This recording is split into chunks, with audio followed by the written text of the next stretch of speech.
butterscotch sundae. Oh, that looks terrific, Mitzi. You deserve it. Oh, what for? Oh, I made a fool of myself today in court. Cliff, I am not kidding. Whenever you feel rotten, eat something sinful. Go ahead. All right.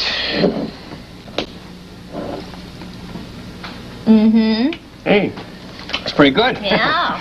You know, if I can feel depressed after one of these, can I have another one? Maybe.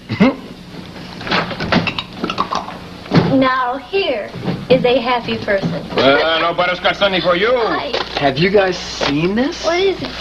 This is a special feature on the opening of the Whitney Theater. We got the whole page. Oh my gosh. Hey, there's a picture of you. Yeah, with Sky Whitney. Not bad. Yeah, we look okay. Who are the other guys? That's the acting company, the ones that are doing our first production.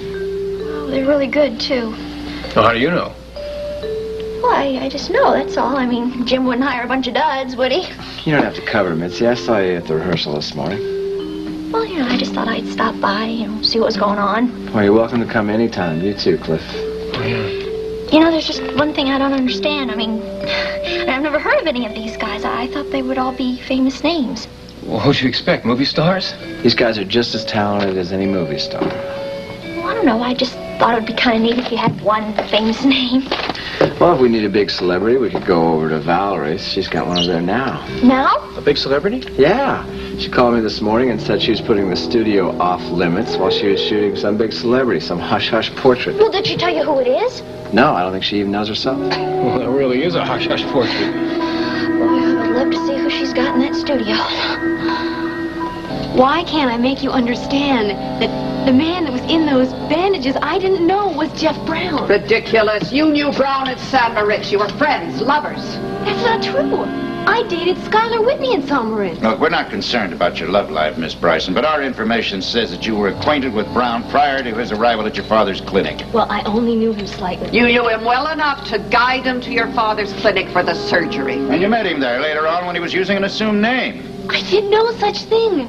I thought that man's name was Jim Diedrichson, a wounded Marine. Which just also happens to be the name of your current lover. You must think we're very stupid, Miss Bryson. Yes, as a matter of fact, I do, because you keep asking me these questions which I cannot answer. You knew the man for over 3 months. You must have learned something about him. I learned about a man who never existed. Oh, George, can't you see she's rehearsed these lies over and over? I'm sure she's going to be reasonable, my dear. Oh, no, she's not. She's going to feed us this stuff ad nauseum. Well, I'm not going to wait.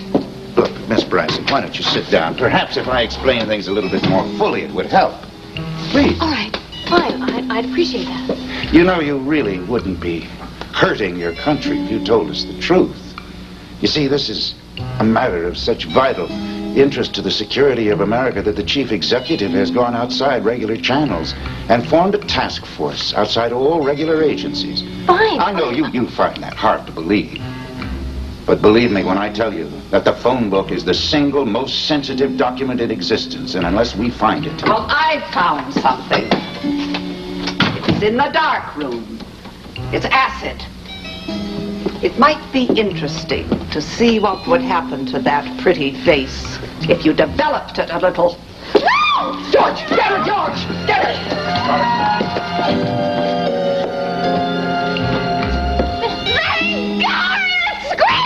Scream and it'll be the last sound you ever make. All right, but can't we talk without all these threats? If I let you go, do you promise not to scream? Yes, I promise. Don't be a fool, George. She won't talk without threats. How do you expect me to talk to you about something I don't know anything about? You see? Wait. You know, I think I can show you something that might be of help to you. Something about Jefferson Brown? Yes. Well, not another mysterious diary, I hope. No, these are photographs that I have. Well, what good will they do? Never mind, Yvonne. Look, these photographs, are they of Brown and his bandages in Lucerne? Yes. Well, is there anybody else in the photographs, like visitors, anyone like that? Yes, he had visitors at the clinic. I have pictures of them all. They're in this file. Darling, George. Well, we'll soon find out, won't we? Well, here they are.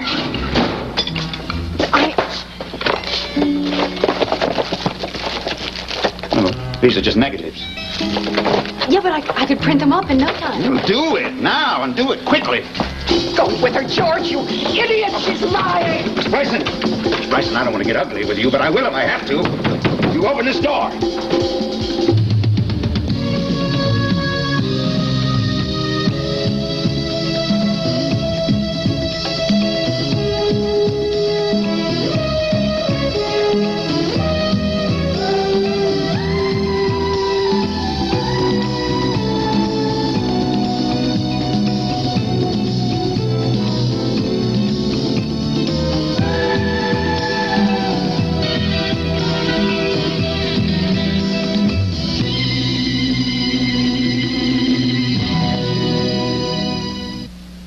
No, I am not kidding. It was Al Pacino who got out of the taxi cab. No, it was. I was getting in as Al Pacino was getting out. I asked the cab driver, and, well, he said he didn't know, but... Who didn't know?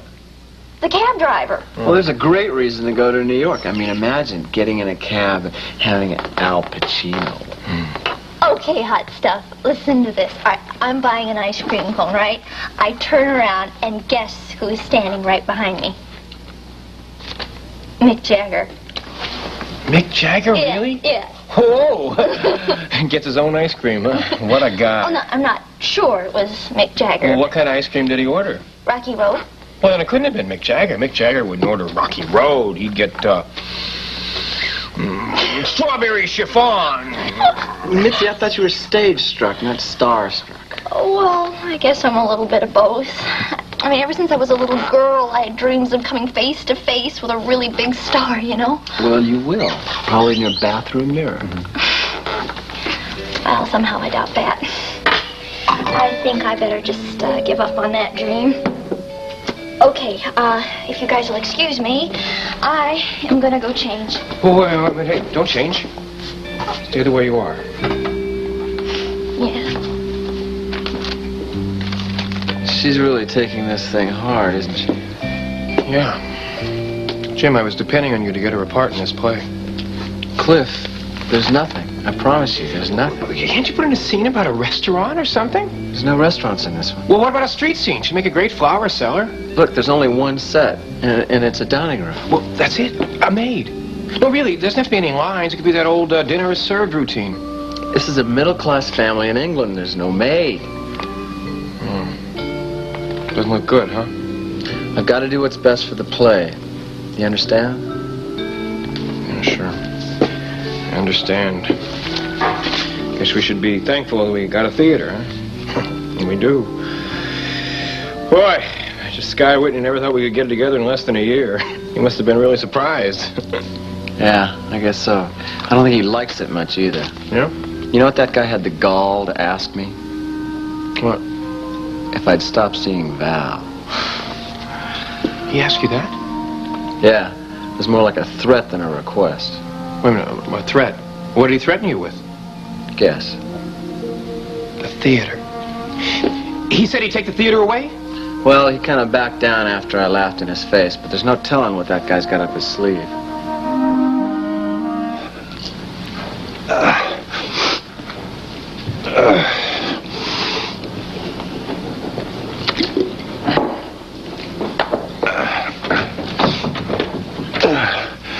Hi, baby. You should have been at the dinner party the other evening. Oh. It was a riot. What a handsome butler you'd make. I think you'd look terrific in a monkey suit. Yeah, you think so? Yeah, you're probably right. Hey, listen now.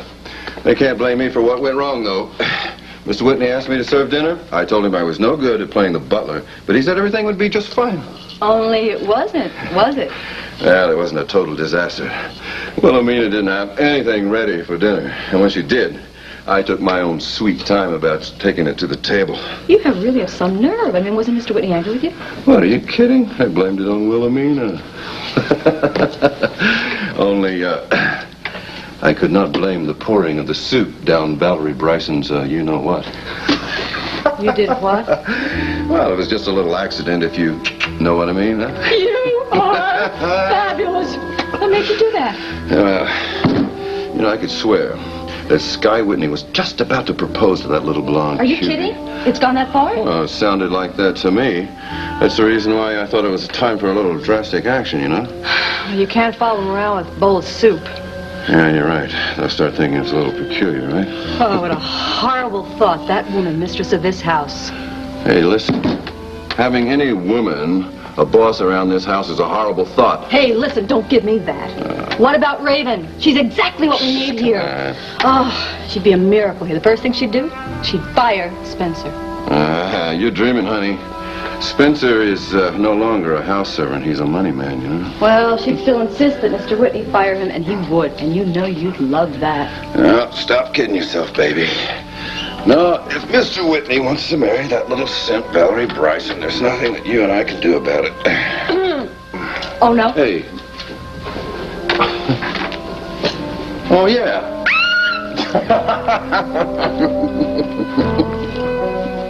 I'm so sorry, Nancy. Raven's still asleep.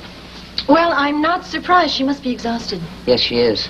We'll just have to talk to her later, dear. Well, Geraldine, all things considered, I don't know if this story really should get into print. Because it just might turn out to be one of those stories that should never be made public. Evident there are many confidential aspects of this whole business. There are, Geraldine, believe me. And just the same, if these confidential aspects affect Raven, as they have recently, then she ought to be protected. Yes, especially against people like that George Foley. No one knows specifically why he's involved. Well, it's all mixed up with Jefferson Brown, obviously. That's why those people tormented Raven, because they thought she knew everything there was to know about the man she married. I just hope those monsters realize what a mistake they made. Well, Mike thinks that they do. He thinks that they're convinced that she didn't know about her husband's career, at least before they met. A career in espionage. Mm-hmm. That seems to be the indication, although no one knows for sure. Perhaps they're just not saying. Geraldine, I understand that you know Ian Devereaux. Yes, the Devereaux were friends of Gordon's brother. Sky's father. Yes. The boys, Ian and Skylar, grew up together.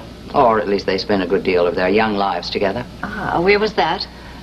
Well, most of the year in Newport News and summers in the south of France. Ah.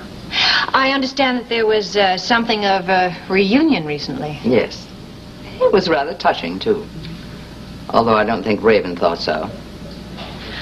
I find it rather interesting that she was rescued by Sky's friend. Yes.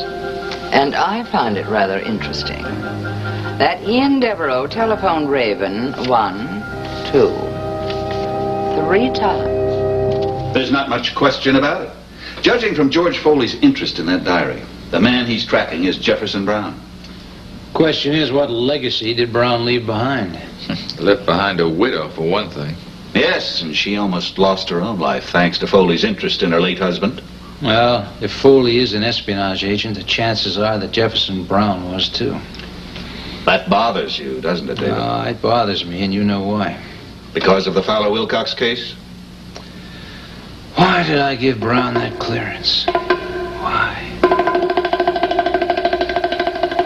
Brown? Oh, we thought so at the time. Did Brown have equal access to the missing documents? Oh, yes, no doubt about it. He could have slipped them into his briefcase as readily as Fowler-Wilcox probably did. And since you knew that? Since we knew it, we investigated Brown as carefully as we did his boss. Yes, but of course, he must have had a security clearance long before all this started. But there was something else involved. Something I've only told one person in town, which frankly wasn't easy. Who was that? Damien Tyler. What did you tell him? That the documents were found almost immediately afterwards. Found? Where? In Fowler-Wilcox's own home, in his safe, concealed among mortgage papers and the like. For crying out loud. So that's why you were so sure that it was him. And Wilcox committed suicide a few hours after the discovery. As far as we were concerned, the case was closed. And you kept it closed, didn't you? We saw no reason to cause any more pain to the family. But what do you think now that all this business about Jefferson Brown has come to the surface? Now I'm beginning to arrive at a new theory, wouldn't you? Right now, I'd be wondering if Fowler-Wilcox hadn't been framed. By Jefferson Brown. I'm afraid it's only too possible. All right. What reason? Why would he do a thing like that? Well, what we're afraid of is he might have been creating a diversion, taking something far more valuable out of the country. Such as what? We don't know for sure. All we know is it's awfully important to a man calling himself George Foley. I hope you don't think you can stay in there all day, Miss Bryson. Remember, you're the one that closed up your photo studio, so if you've got some idea that a custodian or someone is going to come and rescue you... Yes, Brown's photo studio. And please tell Chief Mallory that it's George Foley. Now stay calm. I'll call Mallory. There's a police car in the area. Okay, please tell them to hurry. Oh, please tell them to hurry. Are you lying to me? Answer me, damn it! You're going to shout yourself hoarse, George. Shut up, Yvonne. Look, Miss Bryson, why don't listen to my proposition. Those necklaces, why don't you just print them up and then slip the photos under the door? We will, I swear we will. We mean no harm to you. What do you say to that, Miss Bryson? What's the matter with you, George? She's bluffing. She doesn't have any pictures. We've got to get her out of there. And if she did, she'd probably destroy them in there. But I've got to get her out. Well, we can't starve her out.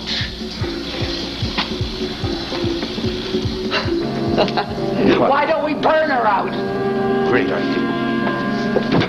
Bryson, I have some bad news for you. I'm sorry to take extreme measures, but you leave me no other choice. We're going to set your little studio on fire. Burn me out? Oh, my God. What am I going to do? What am I going to do? Lock it up against the doors. Wait, stay calm. I can't. Oh, please, please, please. Combustible materials you have in there. Not a very pleasant ending for you, but a great for yourself.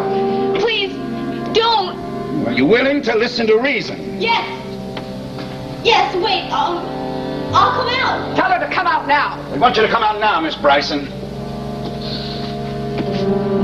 There's a police car pulling out. Where? Go out the back exit. I'm Mitzi. Watch it. I'm driving now.